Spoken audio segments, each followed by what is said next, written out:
ممبر پر روزہ مقبول تقریب واجب احترام محقق اصل حضرت علامہ مفتی رضا الحق اشرفی خلیفہ مخدوم ملت حضور سرکار کلام والجميع ذوي الاحترام ذوي الاحتشام باصفا علماء کرام حاضرین محفل پردہ نشین ماؤں اور بہنوں السلام علیکم ورحمۃ اللہ وبرکاتہ۔ وعلیکم السلام ورحمۃ اللہ وبرکاتہ۔ انتہائی احترام و عقیدت کے ساتھ اپنے اور ساری کائنات کی مرکز عقیدت علی سے بے قصا چارہ سازے درد مندہ ہم غریبوں کے غم گسار ہم فقیروں کی ثروت شہر یار ارم تاجدار حرم نوبہار شفاعت شب اسرا کی دولنا نوشے بزم جنت دانائے سبل مولائے کل ختم الرسل اسرر قوبا سیاح لامکا وجہ کل فکا درد اللہ المکنون سر اللہ المخزون عالم ما کانا وما یکون آبوں کے لئے انبیاء جانو دل اسفیاء مطلع ہر سعادت مقطع ہر سیادت خلاصہ کائنات فخر موجودہ حضور احمد مجتبی محمد مصطفیٰ صلی اللہ تعالی علیہ وآلہ وصحبہ وبارک وسلم کی بارگاہ بے کس پناہ میں جس طریقے سے پڑھاؤں بلند آواز سے میرے ساتھ مل کر پڑھیں الصلاة والسلام علیک یا رسول اللہ، الصلاة والسلام علیک یا رسول اللہ، الصلاة والسلام علیک یا نبی اللہ، الصلاة والسلام علیک یا نبی اللہ، الصلاة والسلام علیک یا حبیب اللہ، الصلاة والسلام علیک یا حبیب اللہ، وأصحابك يا نور الله وعلى آلك وأصحابك يا نور الله الله تعالى عليك وسلم صلى الله تعالى عليك وسلم۔ راہ پرخار ہے کیا ہونا ہے، راہ پرخار ہے کیا ہونا ہے، پاؤں افدار ہے کیا ہونا ہے، دل ہمیں تم سے لگانا ہی نہ تھا اب سفر بار ہے کیا ہونا ہے، دور جانا میں رہا دن تھوڑا، دور جانا میں رہا دن تھوڑا، کوچ تیار ہے کیا ہونا ہے، اوروں سے چھپ کے کیے جس کے گناہ، اوروں سے چھپ کے کیے جس کے گناہ وہ خبردار ہے کیا ہونا ہے، وہ خبردار ہے کیا ہونا ہے، کل وہاں جیت کر اور یہاں آنکھ بیکار ہے کیا ہونا ہے، اور کیوں رضا اڑتے ہو ہنستے اٹھو، کیوں رضا اڑتے ہو ہنستے اٹھو، جب وہ غفار ہے کیا ہونا ہے، جب وہ غفار ہے کیا ہونا ہے۔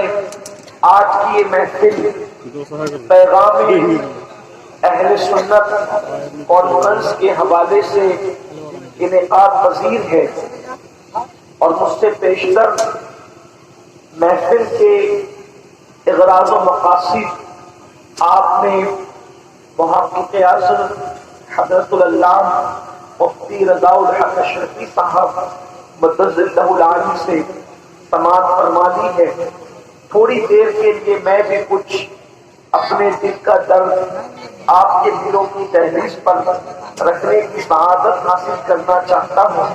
میرے پیارے آقا صلی اللہ تعالیٰ علیہ وآلہ وسلم کے پیارے دیوانوں، اللہ تبارک و تعالیٰ نے اس دنیا کے اندر ہمیں ایک مخصوص مدت کے لیے پہلی اور آخری مرتبہ بھیجا، بہت تھوڑا سا وقت لے کر، بہت تھوڑا سا ٹائم لے کر ہم اللہ رب العزت کی اس کائنات کے اندر آئے ہیں اس کے حکم سے، جسے ہم دنیا کہتے ہیں۔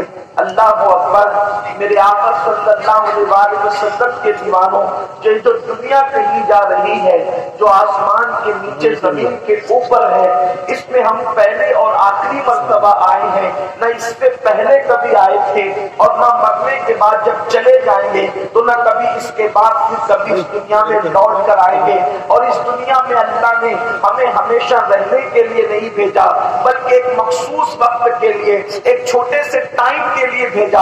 اور پھر کس لیے بھیجا تو میرا اللہ قرآن میں خود فرماتا ہے، الذی خلق الموت والحیات لیبلوکم ایکم احسن عملا، کہ ہم نے زندگی اور موت کو اس لیے پیدا کیا تاکہ ہم تمہارا امتحان لیں، ہم تمہیں جانچیں، تمہاری آزمائش کریں کہ کون دنیا میں جا کر کے تھوڑی سی زندگی کے اندر اچھا عمل کرتا ہے، اس مختصر زندگی میں اچھا عمل کرتا کون ہے۔ اس کے لیے میرے اللہ نے مجھے اور آپ کو زمین پر بھیجا ہے۔ پتا چلا اس زمین کے اوپر ہم موج مستی کے لیے نہیں آئے، اس زمین کے اوپر ہم صرف کھانے پینے اور سونے کے لیے نہیں آئے، اس زمین کے اوپر ہم صرف آبادی اور عیاشی کرنے کے لیے نہیں آئے، یہ تو ہمارا مقصد ہی نہیں ہے۔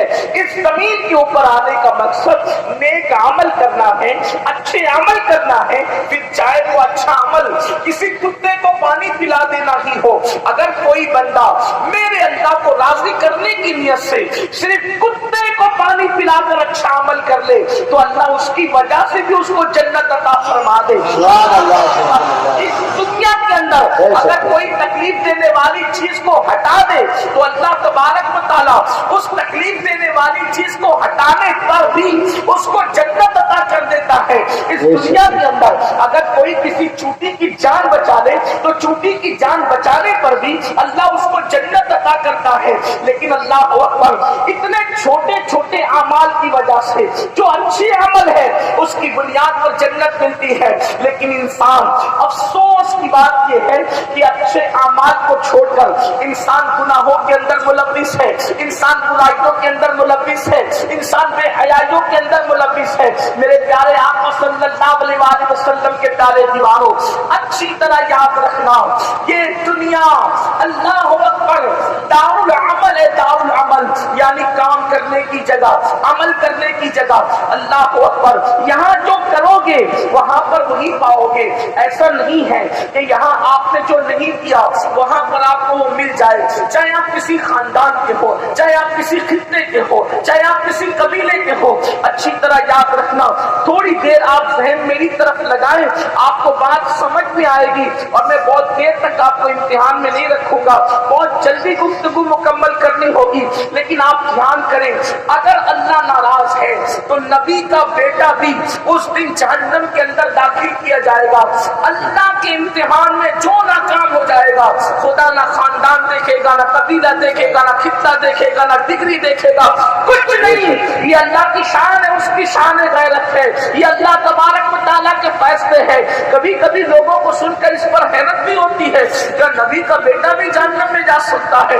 بالکل جائے گا، قرآن نے کہا ہے تو جائے گا، اس لیے کہ آپ دیکھیں تفاسیر قرآن اٹھا کر کے دیکھیں کہ نوح علیہ السلام کا بیٹا، اللہ اکبر، قیامت کے دن اللہ کے امتحان میں ناکام ہوگا، اللہ اس کو جہنم میں داخل فرمائے گا۔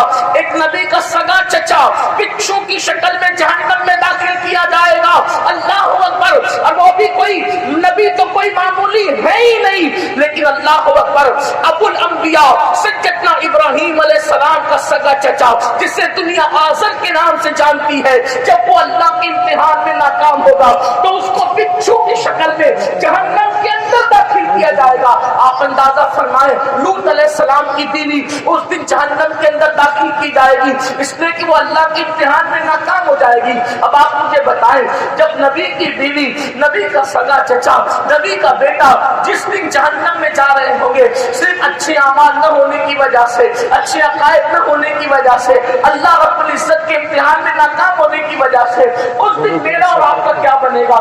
ہمارے حالات کیا ہوں گے؟ مسلمانوں مجھے بتاؤ، ہم لوگ سب کے لیے ٹائم نکالتے ہیں، ہم اچھے عمل کے لیے کتنا ٹائم نکالتے ہیں؟ اللہ اکبر، بولو بتاؤ نا، ذرا غور تو کرو، کل قیامت کے دن اللہ کا امتحان ہے، امتحان لینے والا ایگزامینر خدا ہے، جانچنے والا خدا ہے، سوال کرنے والا خدا ہے۔ اللہ اللہ، یقیناً راج محل بڑا علاقہ ہے، یہاں کے لوگ پڑھے لکھے ہیں، آپ جانتے ہیں جب ہمارے بچے S S C H S C کے امتحانات دیتے ہیں، I S I P S کے امتحانات دیتے ہیں، تو وہ دنیا کے اس امتحان کے لیے پوری رات پر جا کر کے تیاری کرتے ہیں۔ حیرت ہے، جس امتحان کے بعد پھر چانس ملے گا امتحان دینے کا، اس کے لیے طالب علم رات پر جاگتے ہیں۔ ان جاگنے والوں کو میں سلام کرتا ہوں۔ جس امتحان میں ناکام ہونے کے بعد کامیابی کے پھر چانسز ہیں، اس کے لیے بچے اتنی محنت کرتے ہیں، رات و دن تگوتاؤ کرتے ہیں۔ ہمیں کیا ہو گیا ہے؟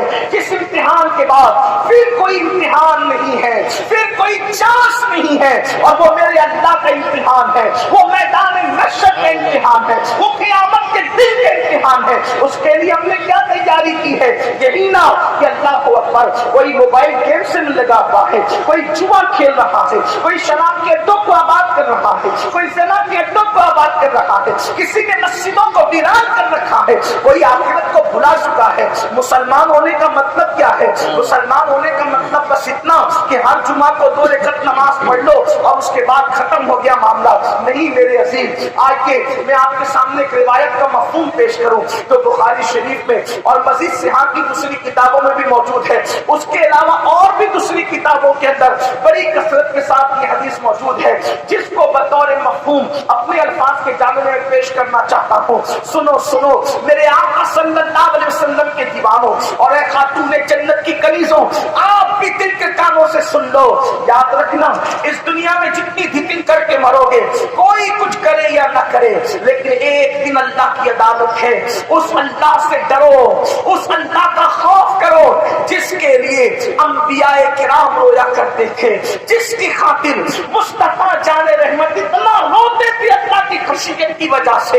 ام المومنین سیدہ عائشہ صدیقہ فرماتی ہیں کہ رسول اللہ کے سینے سے خدا کی خشیت کی وجہ سے حالت نماز میں چوتھی صف تک کی ہم آواز سنا کرتے تھے، اور آواز ایسی آتی تھی جیسے ہانڈی چولہے پہ رکھی ہو تو کیسے کھٹ کھٹ کی آواز آتی ہے، اس طرح کی آواز ہم حضور کے سینے سے سنا کرتے تھے۔ اللہ اکبر، مجھے بتاؤ تو صحیح، جن کو رسول اللہ نے جنت کی بشارتیں دی تھی وہ عمر بن خطاب اللہ کے خوف سے اتنا روتے تھے کہ روتے ہوئے آپ کے چہرے پہ آنسوؤں کا نشان پڑ گیا تھا۔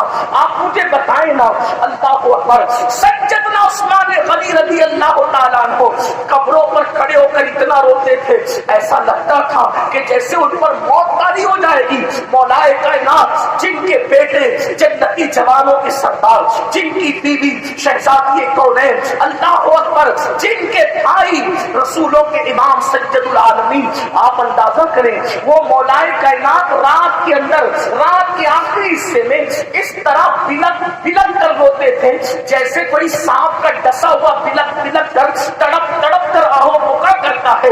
آپ مجھے بتائیں کہ کبھی ہماری راتیں ایسی گزری ہے کہ کبھی ہم نے اپنی قبر کو سوچ کر بھی رویا ہے؟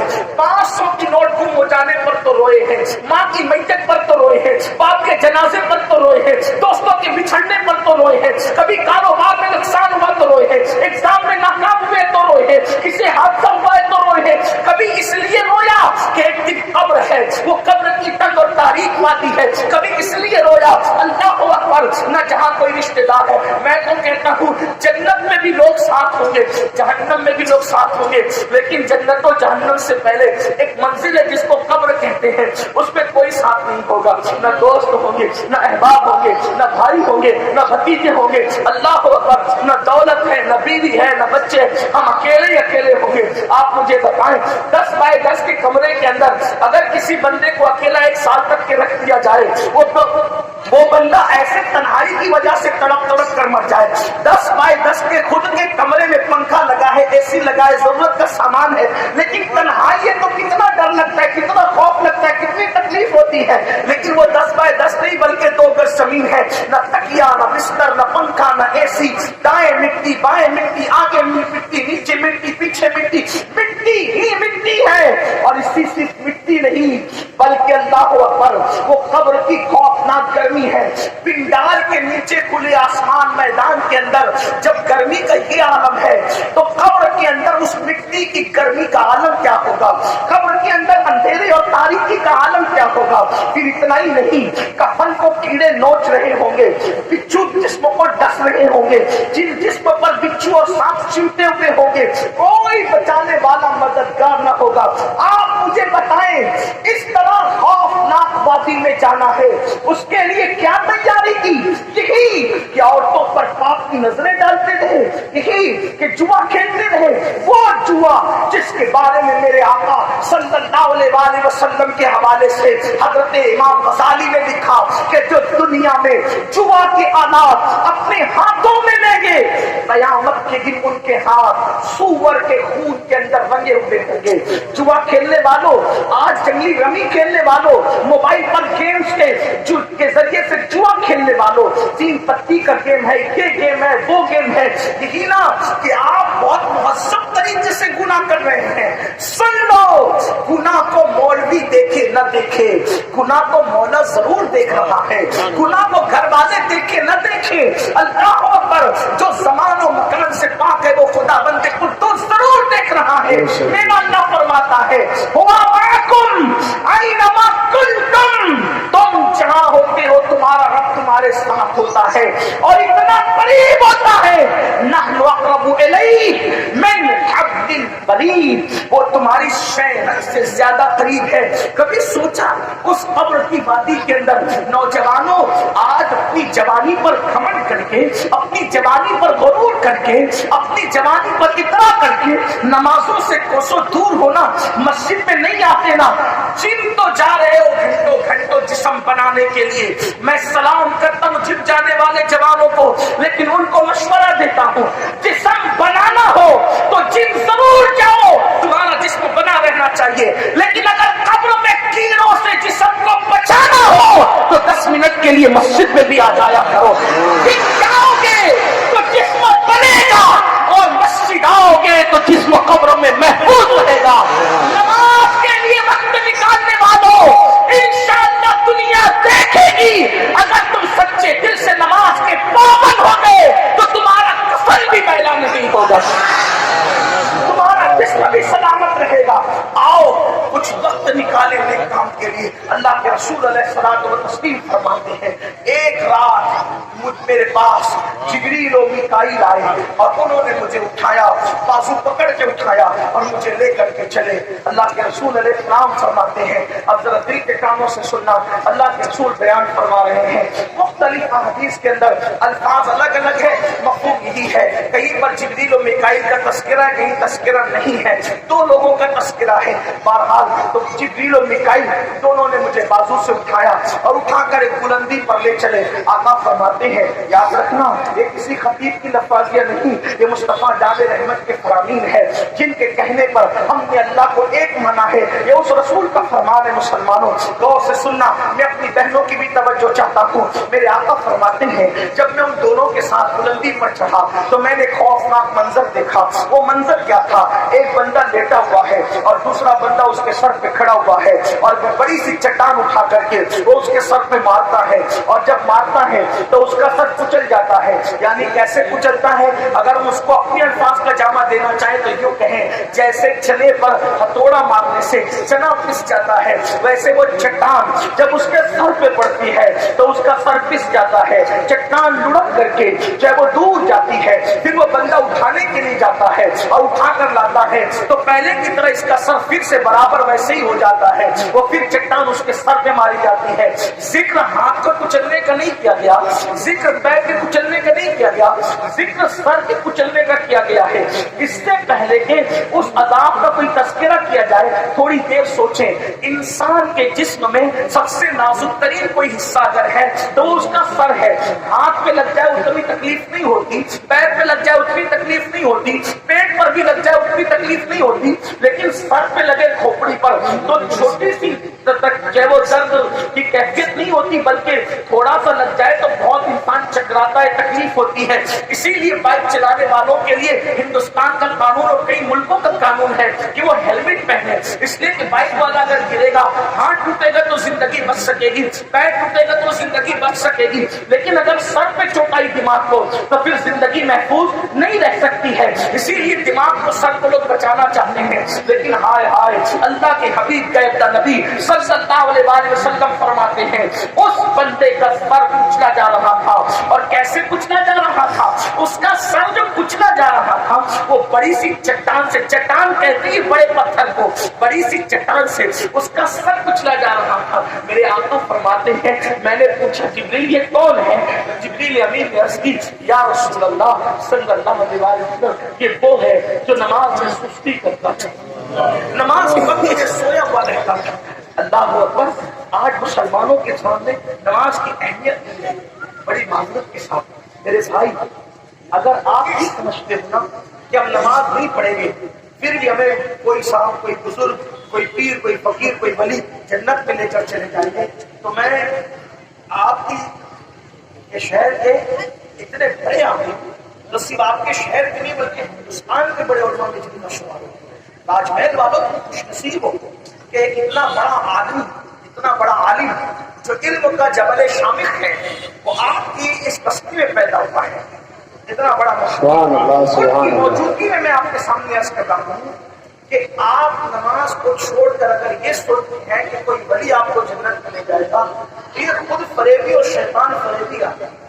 وجہ اس کی یہ ہے کہ آپ ولیوں کے سامنے ان کے درمیان نماز چھوڑ کر اپنا ایمان ثابت نہیں کر سکتے، یہ بات ہے۔ آپ کیا سمجھتے ہیں؟ آپ سمجھتے ہیں کہ میں حنفی ہونے کی وجہ سے بے نمازیوں کو کافر نہیں کہتا، لیکن صحابہ کے اقوال آپ اٹھا کر کے پڑھیں۔ صحابہ فرماتے ہیں رسول اللہ کے دور میں مسلمان کی پہچان کیا تھی؟ رسول پاک کے دور میں مسلمان کی پہچان کیا تھی؟ صحابہ کہتے ہیں جو نماز پڑھتا تھا ہم اس کو مسلمان سمجھتے ہیں۔ سبحان اللہ، سبحان اللہ، نعرہ تکبیر۔ نماز کی بنیاد پر مسلمان سمجھتے تھے، اور آپ جانتے ہیں اللہ کے رسول صلی اللہ علیہ وسلم کا فرمان ہے جو جان بوجھ کر نماز چھوڑ دے وہ میرے ذمے سے باہر اور خارج ہو گیا ہے، قیامت کے دن اس کے ساتھ میرا کوئی وعدہ نہیں ہے۔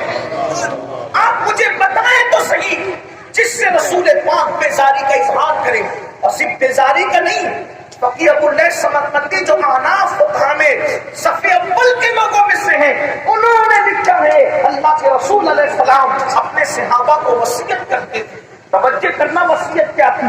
اللہ کے رسول نے ایک دن سیدنا ابو ہریرہ سے کہا ابو ہریرہ اگر ہو سکے تو تو بے نمازی کی صحبت میں مت بیٹھنا، بے نمازی کے قریب مت بیٹھنا، اس لیے کہ جہاں بے نمازی ہوتا ہے آسمان سے اس پہ لعنت برستی ہے۔ جس پر آسمان سے لعنت برسے اس کے گھر میں برکت کیسے ہو سکتی ہے؟ جس پہ آسمان سے لعنت برسے اس کے دل کو سکون کیسے مل سکتا ہے؟ جس پہ آسمان سے لعنت برسے اللہ اکبر اس کی بگڑی کیسے بن سکتی ہے؟ بلکہ اللہ کے رسول علیہ السلام فرماتے ہیں جو نماز چھوڑ دیتا ہے اللہ نیکوں کی دعا سے اس کا حصہ بھی ختم کر دیتا ہے۔ ہم نے نماز چھوڑی، بلکہ میں تو یہ کہتا ہوں ہمارے ہر مسئلے کا حل اللہ نے نماز میں رکھا ہے۔ کل بھی ہمارے مسائل کا حل خدا کی چوکھٹ پر اس کے دربار میں تھے، آج بھی اسی کے دربار میں، قیامت تک اسی کے دربار میں رہیں گے۔ اللہ کا در چھوڑ کر اگر تم چاہتے ہو کہ تمہارے مسائل کہیں حل ہوں گے، ایسا نہیں ہو سکتا۔ آج لوگ کہتے ہیں مولانا دیکھو دنیا میں مسلمانوں کے گھروں پہ بلڈوزر چل رہے ہیں، مسلمانوں کے مکان توڑے جا رہے، جلائے جا رہے ہیں۔ میں نے کہا جو ایسا کر رہا ہے وہ ظالم ہے، اپنے انجام کو پوچھے گا، کیونکہ ہمارا مذہب کہتا ہے کہ چڑیا کا گھونسلہ بھی کوئی اجاڑ دے تو اللہ اس کے گھر کو ویران کرے گا۔ میں کبھی بھی گھر اجاڑنے والوں کا سپورٹ نہیں کر رہا ہوں، چاہے وہ چھوٹا ہو چاہے بڑا ہو، لیکن ایک سوال مجھے مسلمانوں سے کرنا ہے، تمہارے گھروں کو اجاڑا جا رہا ہے تو تمہیں کتنی تکلیف ہو رہی ہے؟ تمہارے گھروں کو ویران کیا جا رہا ہے تو تمہیں کتنا درد ہو رہا ہے؟ تم نے صدیوں سے جو اللہ کا گھر ویران کر رکھا ہے اس کی تکلیف کس کو ہوگی؟ اس کا درد کس کو ہوگا؟ میں کہتا ہوں کوئی بلڈوزر چلانے والا مائی کا لال پیدا نہ ہوتا اگر مسلمان اللہ کے گھر کو آباد کرتے۔ اور آج بھی میں گارنٹی کے ساتھ کہہ رہا ہوں میرے اللہ کے توکل پر، آج بھی مسلمان اگر مسجد کو اللہ کے گھر کو خلوص دل سے سجدوں سے آباد کرے، انشاءاللہ اللہ تمہارے گھروں کو پھر ایسے آباد کرے گا، وہ بہاریں عطا کرے گا جس کا تم تصور نہیں کرتے۔ نعرہ تکبیر، نعرہ تکبیر، نعرہ رسالت، نعرہ رسالت، آل رسول، گلشن زہرا کے پھول، نعرہ تکبیر، نعرہ رسالت۔ میرے دوست نے مجھ سے کہا، بے شک میرے دوست نے مجھ سے کہا امین بھائی حالات خراب ہیں کہ ہم جیل بھرو تحریک شروع نہ کرتے دنیا کو سدھارنے کے لیے۔ میں نے کہا رک، اس وقت جیل بھرو تحریک کی ضرورت نہیں ہے، اگر تجھے تحریک چلانا ہے تو مسجد بھرو تحریک چلانا شروع کر۔ جس دن مسجد بھر جائے گی، جیسے مسلمان جمعہ میں آتے ہیں ویسے مسلمان فجر میں آئیں گے، پھر دیکھنا تمہارا سیاسی عروج کیسے ہوگا، تمہارا سماجی عروج کیسے ہوگا، تمہارا تعلیمی عروج کیسے ہوگا۔ آپ سوچیں گے مولانا ایک سجدے سے کی سب آپ بتا رہے ہیں، واللہ میں کوئی کسی کمپنی کی طرح آپ کو ہتھیلی میں جنت نہیں دکھا رہا ہوں۔ سجدے میں جب خدا مل جائے، سجدہ ہے کیا؟ جب سجدے کی وجہ سے خدا مل جاتا ہے تو وہ کون سی نعمت ہے جو سجدے کی وجہ سے نہیں مل سکتی؟ جب اپنے رسول نے فرما دیا کہ جب تم سجدے میں ہوتے ہو تو خدا اور بندے کے درمیان کے سارے حجابات اٹھا دیے جاتے ہیں، سارے پردے اٹھا دیے جاتے ہیں، اور بندہ سب سے زیادہ سجدے میں اللہ کے قریب ہوتا ہے۔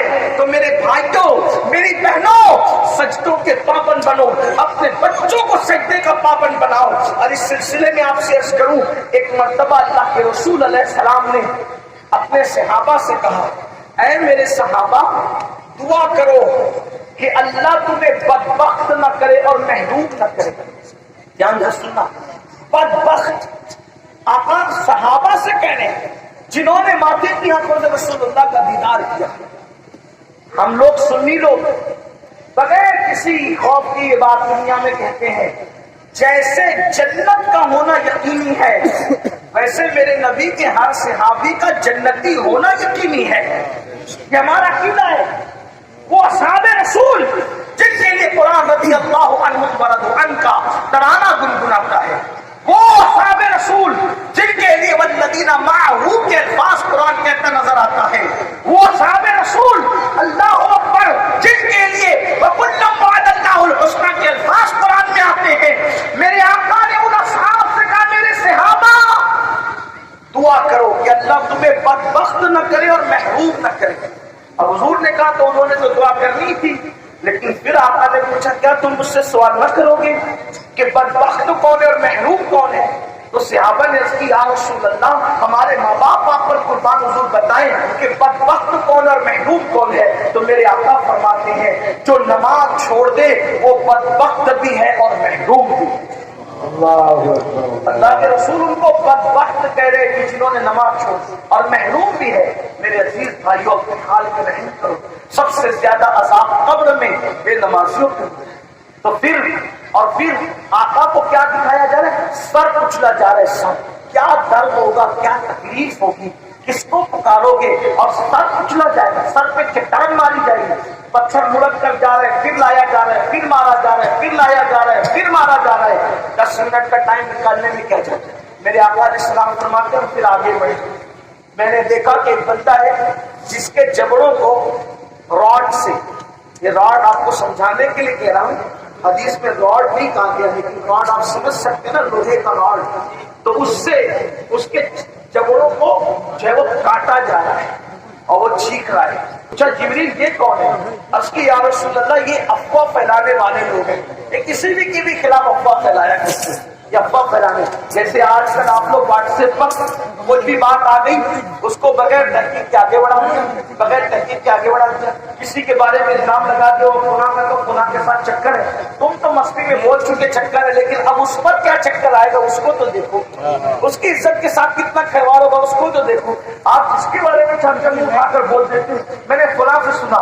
اللہ کے رسول علیہ السلام فرماتے ہیں کسی کے جھوٹا ہونے کے لیے اتنا ہی کافی ہے کہ وہ جو سنے وہ آگے کو بیان کر دے. اس لیے تحقیق بھی تم کیا کرو، افواہیں نہ پھیلایا کرو، افواہ پھیلانے والوں کے جبڑے کاٹے جائیں گے. افواہ پھیلانے میں عورتوں کا کردار زیادہ ہوتا ہے، عورتیں بہت پھیلاتی ہیں افواہ، بلکہ عورتوں کا حال تو یہ ہوتا ہے کہ افواہ پھیلاتی بھی جائے گی اور کہتی بھی جائے گی کہ بہن اب اس کو کسی سے بیان نہیں کرنا، بہن اس کو کسی سے بیان نہیں کرنا. 2 گھنٹے ایک دوسرے کے خلاف بکواس کرے گی، غیبت کرے گی، چغلی کرے گی، ایک دوسرے کے عیب بیان کرے گی، اور جب جدا ہوگی 2 گھنٹے کے بعد تو ایسے اظہار تقویٰ اور ولایت کے ساتھ رخصت ہوگی. اللہ استغفر اللہ، اللہ سب کو معاف کرے، ہم تو بس یوں ہی گفتگو کر رہے تھے اور اللہ تعالیٰ سب کی حال کی اصلاح کرے. غیبت کرنا ہمارا مقصد ہے، اللہ سب کو معاف کرے. یعنی کہ سب کچھ کہنے کے بعد یہ 2 جملے اخیر کے ایسے تقویٰ اور پرہیزگاری کی کہہ جائے گی کہ ایسا لگتا ہے کہ اپنے دور کی رابعہ بصری ہے. تمہارے یہ 2 جملے رسمی طور پر تمہاری اس غیبت کو، اس افواہ کو، ان الزامات کو، ان تہمت کو جو وہ ختم نہیں کر سکتے. اس لیے یاد رکھنا اپنے آپ کو اگر جہنم سے بچانا ہے افواہ پھیلانے سے توبہ کرو. پھر میرے آقا فرماتے ہیں اور آگے بڑھے. ہم نے دیکھا کچھ لوگ ہیں اوپر سے تنگ ہے نیچے سے کھلا ہوا ہے اور اس کے اندر سے چیخنے چلانے کی آوازیں آ رہی ہیں. کچھ لوگ چیخ چلا رہے ہیں اور پھر جب میں نے جھانک کر کے دیکھا تو کچھ عورتیں اور کچھ مرد اس میں ننگے تھے اور ان کو جو ہے وہ جیسے ہانڈی ابلتی ہے تو ڈھکن اوپر ہوتا ہے ویسے جہنم ابل رہی تھی آگ، تو وہ کبھی اوپر ہوتے تھے پھر نیچے ہوتے تھے اور وہ اتنا چلا رہے تھے. تو میں نے جھانک کر دیکھا تو پوچھو جبریل یہ کون ہے؟ تو جبریل امین نے اس کی یا رسول اللہ صلی اللہ علیہ وسلم یہ آپ کی امت کی وہ عورتیں اور وہ مرد ہیں جو زنا کیا کرتے تھے، بدکاری کیا کرتے تھے، بدفعلی کیا کرتے تھے. ان کا یہ حال ہے کہ وہ جہنم میں بھی ننگے ہیں اور اس طریقے سے جہنم ابل رہی ہے اور ان کا حال یہ ہے کہ ان کی آواز سے کلیجہ منہ کو آنا ہے. آج یہ فعل بد بھی مسلم امہ کے اندر بہت تیزی کے ساتھ پھیل رہا ہے. اس کی وجہ ایک تو فلمیں، ڈرامے، سیریل، یہ سب چیزیں، اور دوسری بات بچیوں میں اسلامی علوم کا نہ ہونا، پردے کی پابندی کا نہ ہونا. مرد فلمیں دیکھ کر آوارہ ہوئے اور عورتوں نے اپنے آپ کو بے پردہ کیا. زنا کے خاتمے کی سب سے بڑی اگر کوئی تدبیر ہو سکتی ہے تو وہ یہ کہ حسن کو با پردہ کر دو اور آنکھوں کو خدا کی خشیت سے جھکا دو. اگر آنکھیں اللہ کے خوف سے مردوں کی جھک جائے اور عورتیں پردے کی پابند ہو جائے انشاءاللہ ہم زنا پہ بدی پر کنٹرول کر سکتے ہیں.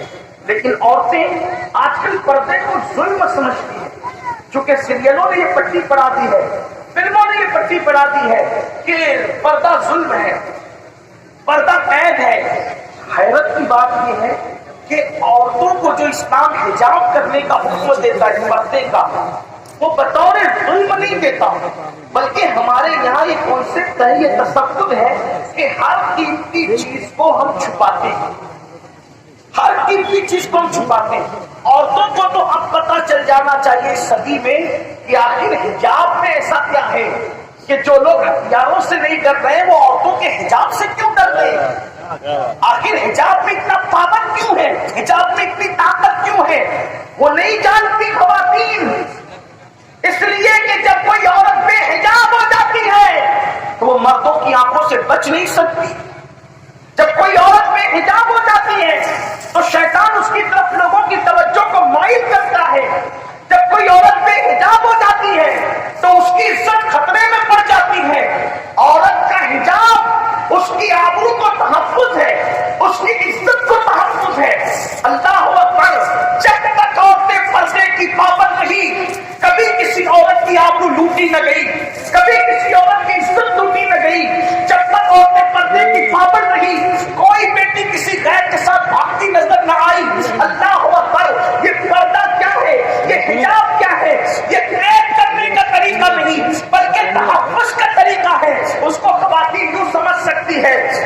دیسی پالا جو ہے وہ لاریوں پر لگا کر کے لوگ بیچتے ہیں، لیکن ہیرے جواہرات جو ہے، سونے چاندی کی زیورات جو ہے وہ لاریوں کو سجا کر نہیں بیچتے، بلکہ شو روم کے اندر انتہائی احتیاط کے ساتھ چھپا چھپا کر کے بیچتے ہیں۔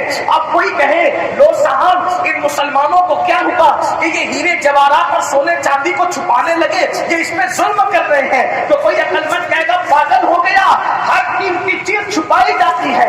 میں خواتین کو سمجھانے کی صرف ایک بات کہوں، دیکھو ہمارے مذہب میں جتنی قیمتی چیزیں تھی ہم نے سب چھپائی، ہمارے مذہب نے سب چھپائی۔ جیسے مثال کے طور پر آپ دیکھ لیں کہ دنیا میں جتنی مسجدیں ہیں، مسجدیں کروڑوں کی تعداد میں پوری دنیا کے اندر، ایک سے خوبصورت مسجد ہے، لیکن ساری مسجدوں کو بے پردہ رکھا گیا، لیکن جو تمام مسجدوں میں سب سے افضل ترین مسجد تھی جس کو کعبۃ اللہ شریف کہتے ہیں، اس کو گلاف چرا کر پردے میں ڈال کر کے بتا دیا گیا کہ اور مسجدیں الگ ہیں اور مسجد حرام کی شان الگ ہے۔